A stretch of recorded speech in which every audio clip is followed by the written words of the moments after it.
பிரியமானவர்களே, ஆண்டவர் இன்றைக்கு உங்களுக்கு ஒரு வாக்கு கொடுக்கிறார். உங்களை திக்கற்றவர்களாக விடேன்.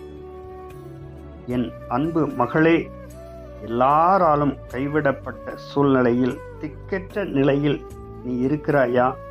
கலங்காதே, நான் உன்னுடனே கூட இருக்கிறேன். மகனே, உன் வாழ்க்கையில் பலவிதமான பாடுகள், கஷ்டங்கள் அனுபவித்திருக்கிறாய்.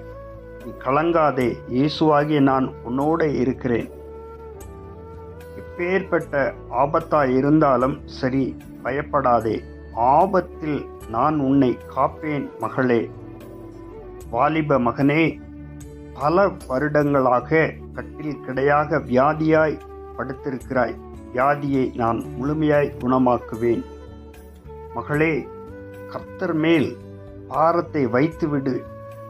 நான் உன்னை ஆதரிப்பேன். கலங்காதே. முதிர் வயதிலும் நீ கனிதந்து புஷ்டியும் பசுமையுமாய் இருப்பீர்கள். நான் உனக்கு வாக்குத்தத்தம் கொடுக்கிறேன்.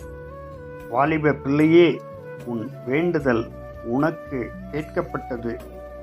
நீ வேண்டிக் கொண்டபடியெல்லாம் உனக்கு நான் செய்வேன். கலங்காதே.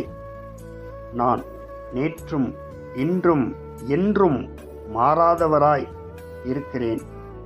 பயப்படாதே மகனே, நீ கையிடும் எல்லா வேலையும் நான் ஆசீர்வதிப்பேன். உன் களஞ்சியங்கள் ஆசீர்வதிக்கப்படும்.